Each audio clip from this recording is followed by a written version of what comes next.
I wasn't expecting those pictures and photographs, but thank you, sir. Thank you, Dr. Reddy. Um, I was just also wondering this light if it's going to show my bald spots, but looks like it isn't. Thank you, Dr. Nageshwar Reddy Garu. To all the friends in the gathering, distinguished audience from various parts of India and I think some other parts of the world as well. To my friends from media.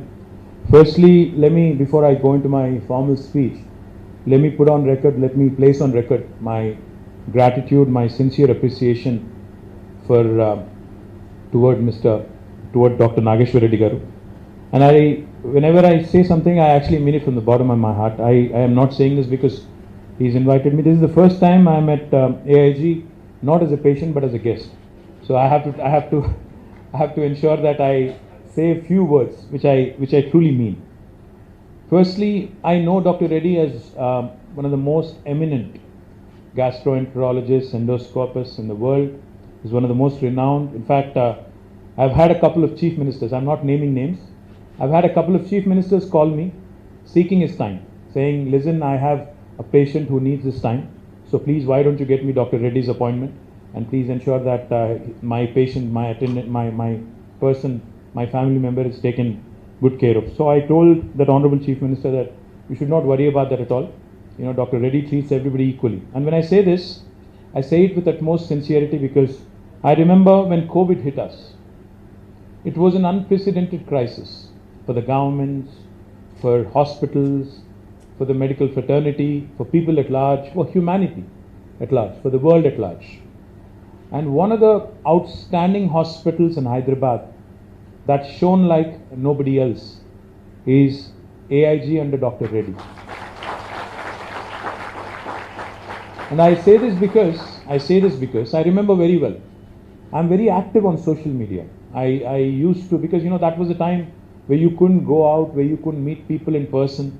So I was trying my best to ensure that we respond to people's concerns, to their grievances, to ensure that their voices are heard, or at least understand what's going on in the world. Because during COVID, I think most of the doctors here would agree with me. During COVID, everybody became a doctor. Everybody knew everything.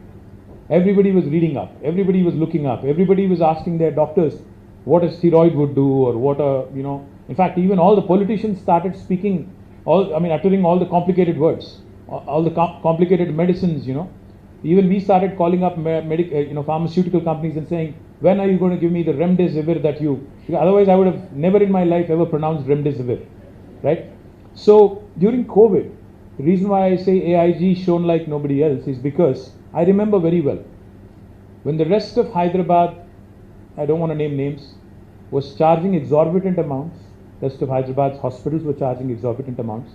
Dr. Reddy, without a question, I think led by example and ensured that patients were not exploited, and that shows the hallmark of a great leader. My compliments to you, sir. My compliments to you on that. And secondly, I was here for a couple of days recently. I stayed overnight actually. Of course, Dr. Reddy takes a lot of pride in this facility. He gave me a tour very kindly, took time out, gave me a tour of the place, showed me what all he has done and what all in fact he's imbibed, some of the best practices from across the world.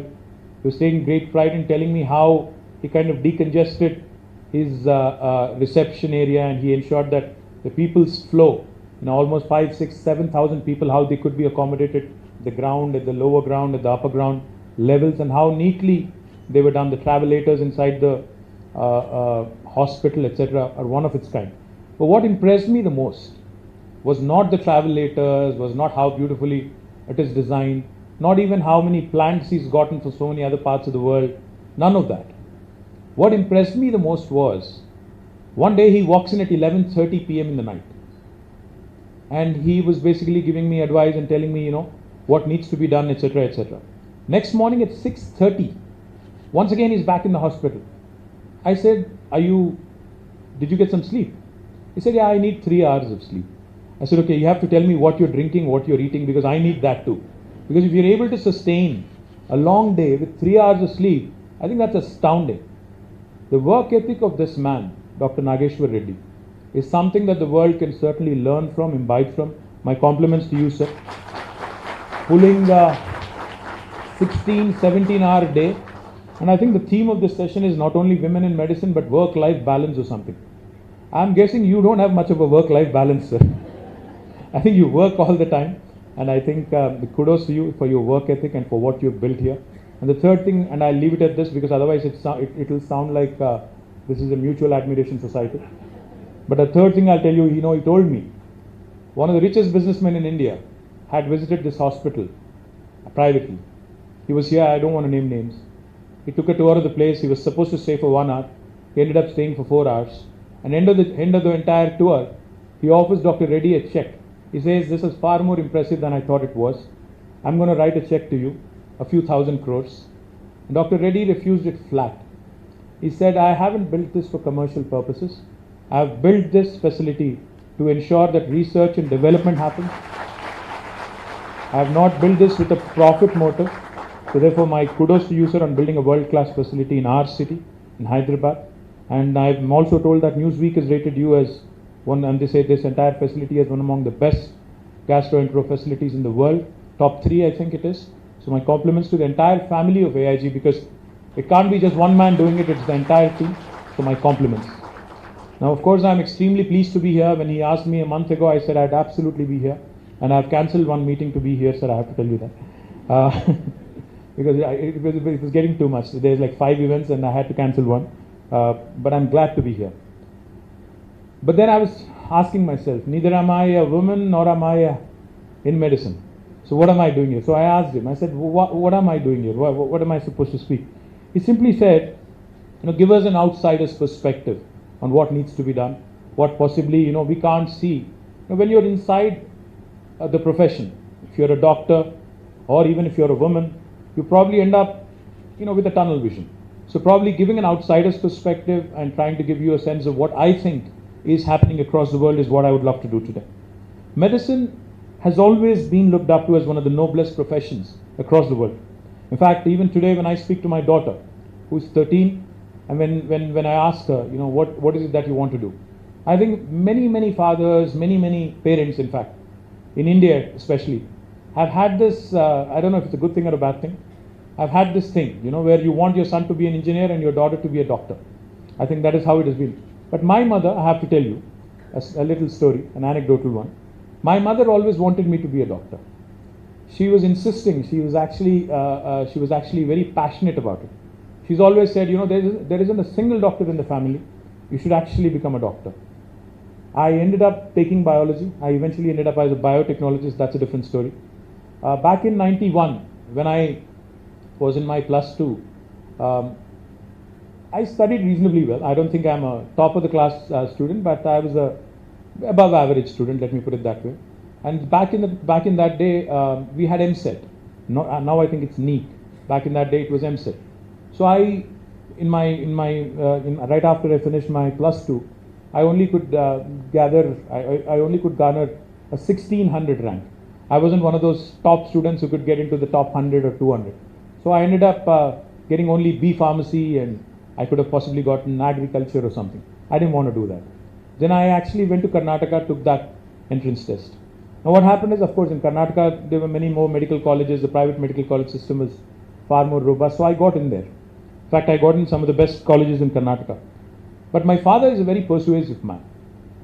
He can convince you, to basically do anything he wants.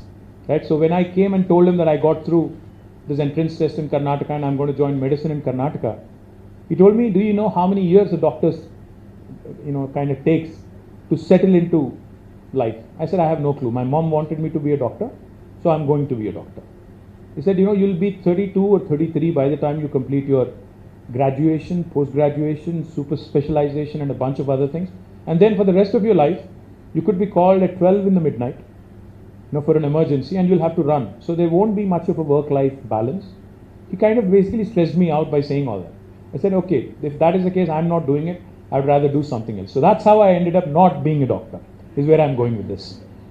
But I do believe sincerely, because each and every time some family member of mine had an emergency, the kind of admiration, the kind of respect in that movement, in that moment, any person would have toward the doctor that treats you is something that is unquantifiable, immeasurable, and that kind of gratitude, that kind of amazement with which we look at you, all the people engaged in this noble profession, that cannot be summed up in words.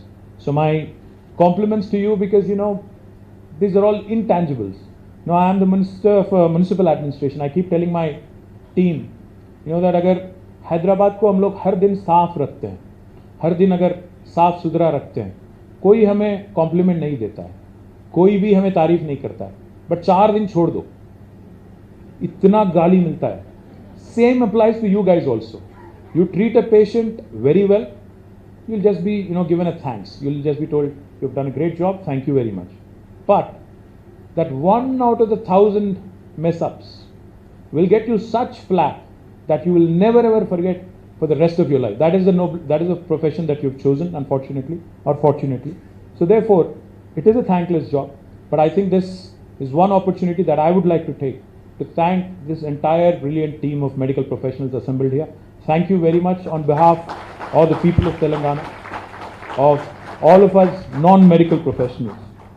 In the past few years, of course, India has made tremendous advancements in the field of medicine. Many of our doctors, like Dr. Reddy here, have made their mark on the international arena. I know Dr. Reddy also travels quite a bit.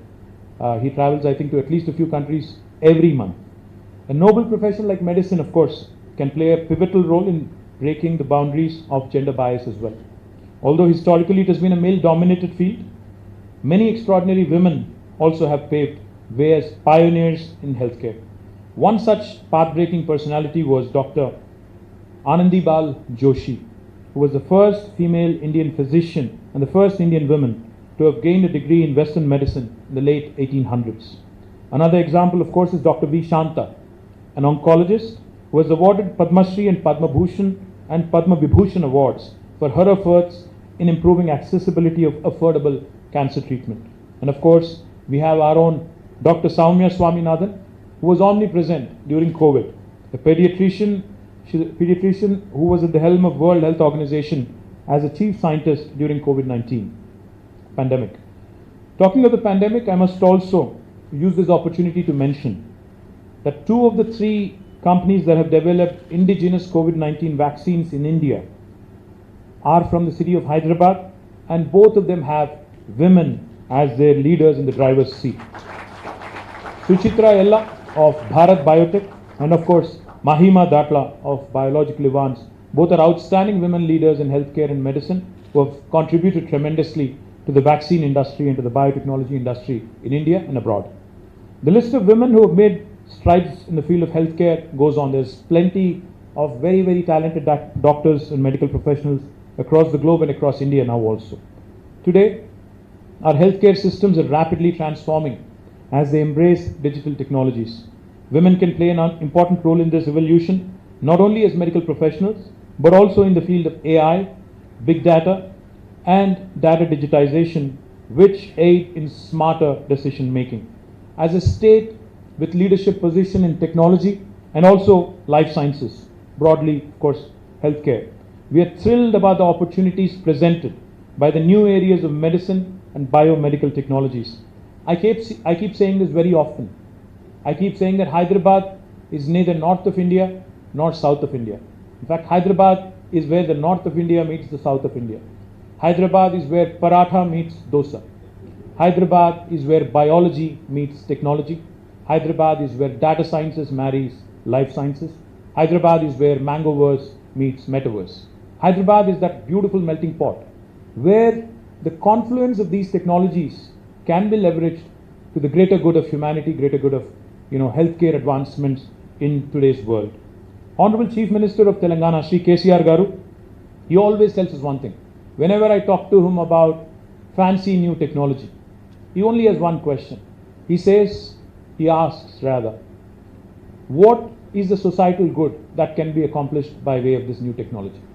When I talk to him about AI, artificial intelligence, or machine learning, or robotics, the one question he says is, Deen walla yen labam?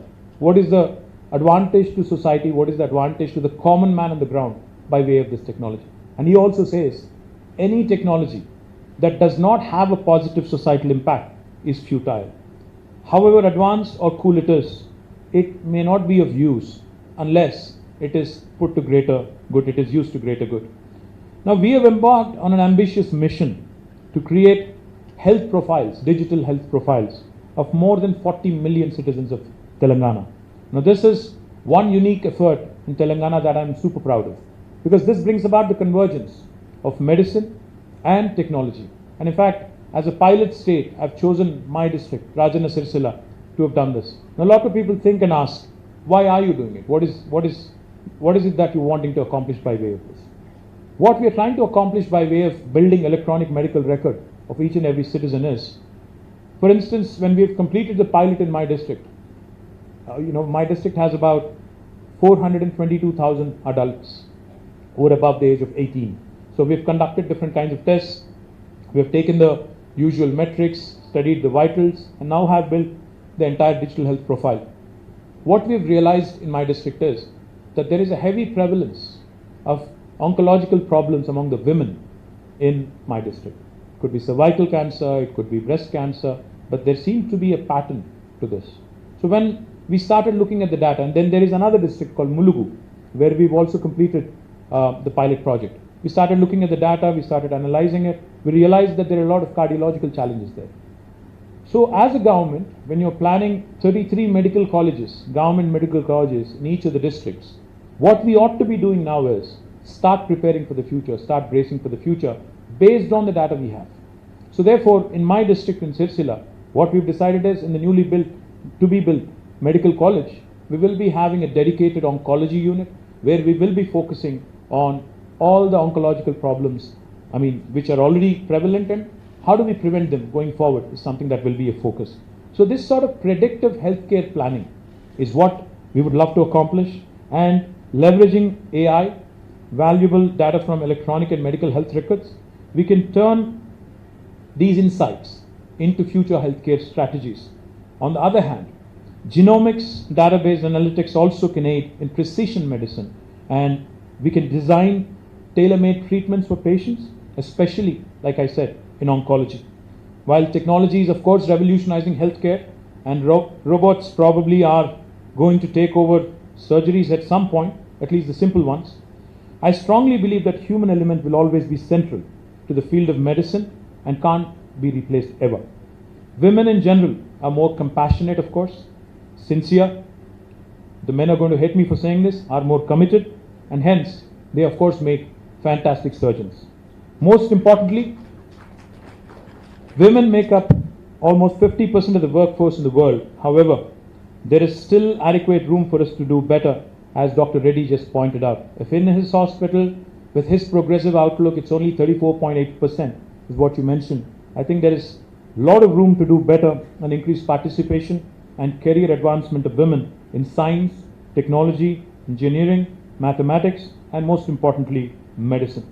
In the recent past, women scientists like Drs. Frances H. Arnold, Emmanuel Charpentier, Jennifer Doudna, among others, have been deservingly recognized with Nobel Prize for their pioneering work in the field of biomedical engineering and have really broken the glass ceiling.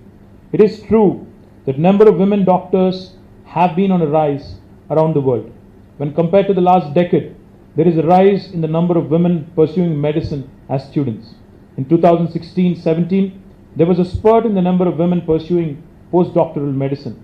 However, it still remains a domain where there is a dearth of practicing female doctors in India.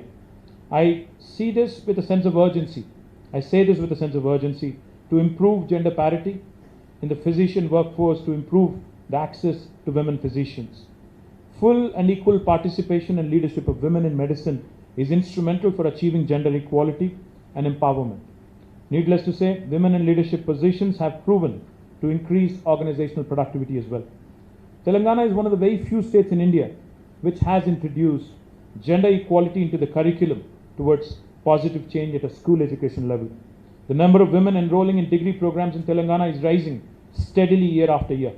The fact that bachelor's in life sciences is amongst the top 3 popular undergraduate courses in Telangana is extremely encouraging and a testament also to our life sciences ecosystem. Also, it is extremely encouraging to see that more than 42,000 plus admissions a year, which is a staggering 75% of women in life sciences, is incredible opportunity to create a strong workforce.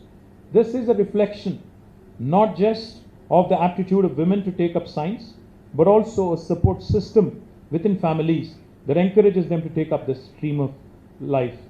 There's a need, of course, to inculcate a culture of gender equality from early childhood, not only at homes, but also in schools and workplaces and universities as well.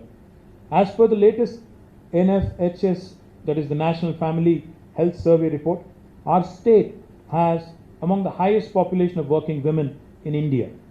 But as we go forward, we must not get complacent, we must not relax.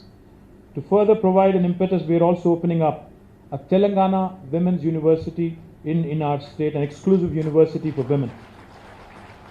Additionally, we have also set up a unique initiative known as V-Hub, encouraging women entrepreneurs to enable women from various sectors to start up and scale up by providing support in funding, mentoring, strategy, and for growth.